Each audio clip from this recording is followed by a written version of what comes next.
Hello everyone, welcome to my channel happy moments.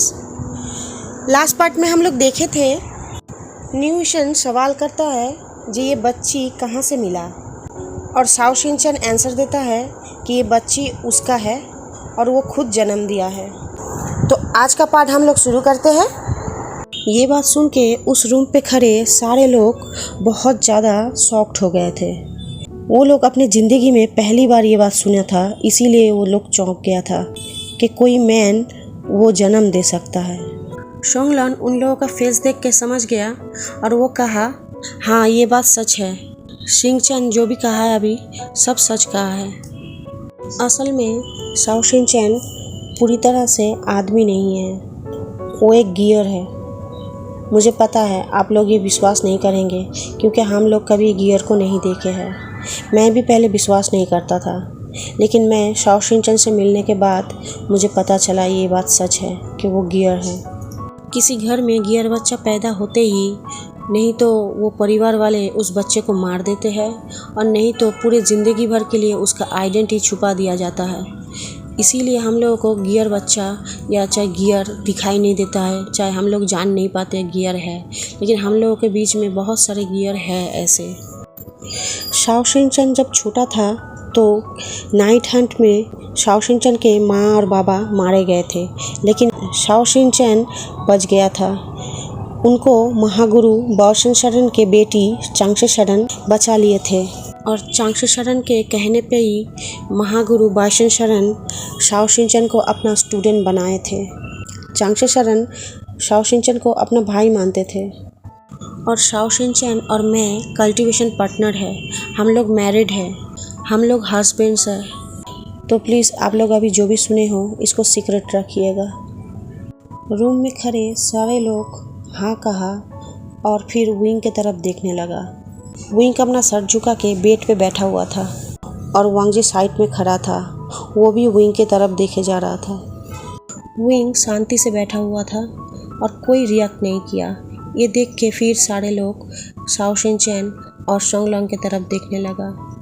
शोंगलन कहा, मैं अपने बेटी और मेरे पार्टनर को लेके अब जाना चाहता हूँ। मैं आप लोगों को गुड बाय कहना चाहता हूँ और आप लोगों को थैंक यू भी बोलना चाहता हूँ कि आप लोगों की वजह से मेरे पार्टनर और मेरी बेटी अभी तक जिंदा है।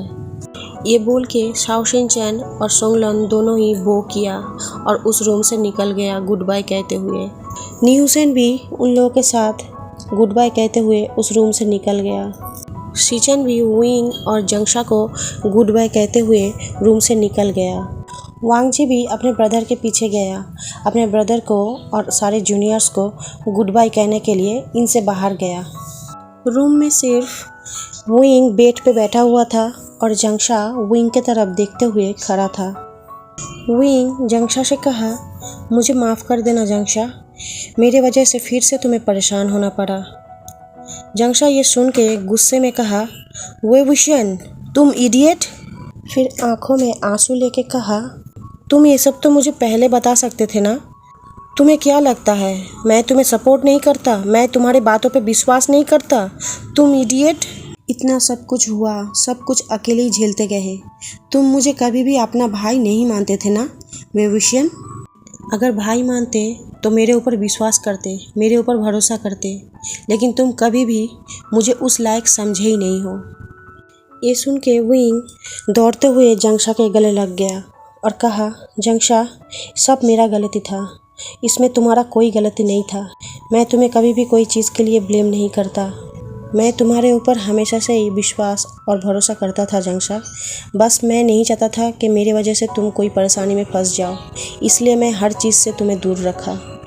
और कोई बात नहीं है, तुम मेरा ब्रदर थे, ब्रदर हो और हमेशा मेरे ब्रदर ही रहोगे। अपने आप को कोई भी चीज़ के लिए ब्लेम मत करो, जो भी हुआ है सब मेरा चॉइस था।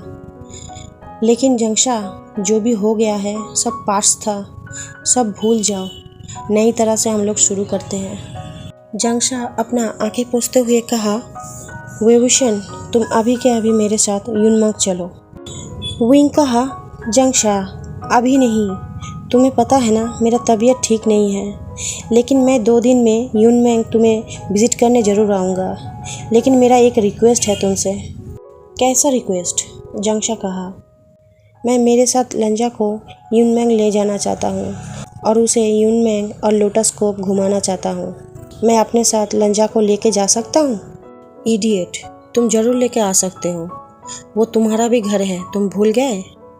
ठीक है, मैं तुम्हारा इंतज़ार करूँगा। ये बोलते हुए जंगशा विंग से गुड बाय कहा और जिंगलिन और सारे जैंग जूनियर्स को लेके उस इन से निकल गया यूनमेंग जाने के लिए।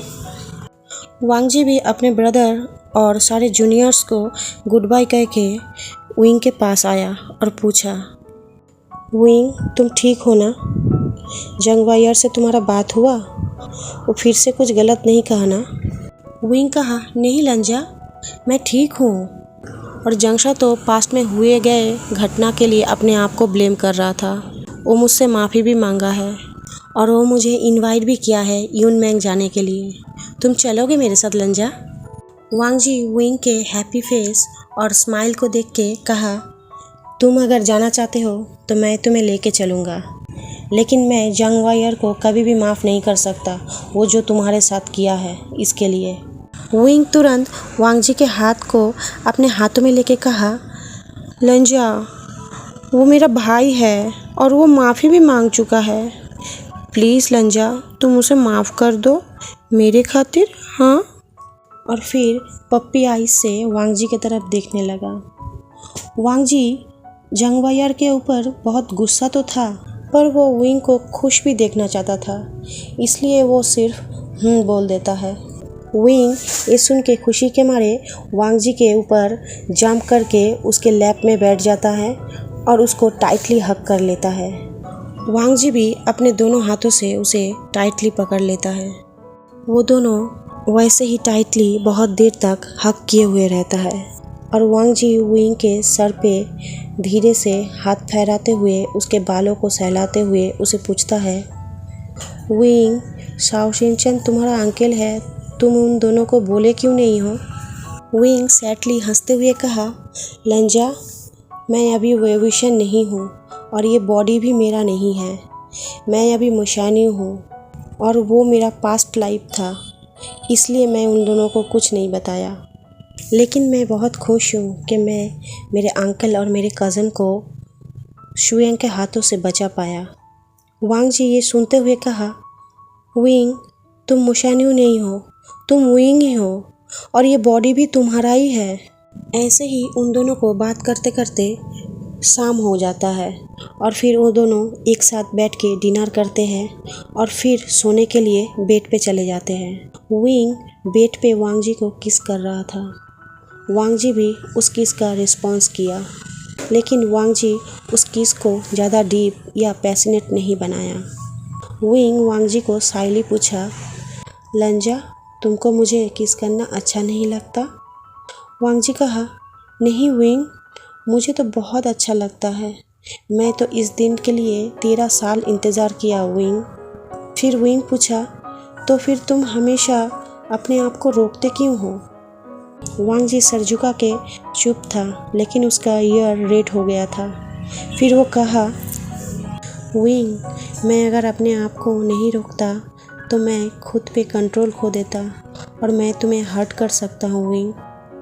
तुम अभी पूरी तरह से ठीक नहीं हो, तुम्हारा तबीयत अभी ठीक नहीं है विंग। विंग ये सुन के खुश हो गया और हंसते हुए कहा, लंजा, सॉरी, तुम्हें मैं 13 साल इंतज़ार करवाया और थैंक यू मेरे लिए 13 साल इंतज़ार करने के लिए लंजा। वांगजी कहा, विंग, मैं तो तुम्हारे लिए मेरा पूरा ज़िंदगी इंतज़ार करने के लिए तैयार था और आज से हमारे बीच कभी भी ये सॉरी या थैंक यू नहीं आएगा विंग। विंग खुशी खुशी कहा, ठीक है लंजा, और फिर उसके होठों पे एक सॉफ्ट किस करके कहा, I love you so much लंजा, मैं तुमसे बहुत प्यार करता हूँ। फिर उसके चेस्ट के ऊपर सर रख के गुड नाइट कहा। वांगजी भी विंग के फॉरहेड पे एक सॉफ्ट किस किया और कहा, I love you too Wing, good night. और फिर दोनों एक दूसरे को हग करते हुए सो गया। आज का एपिसोड मैं यहीं पे ख़त्म करती हूँ।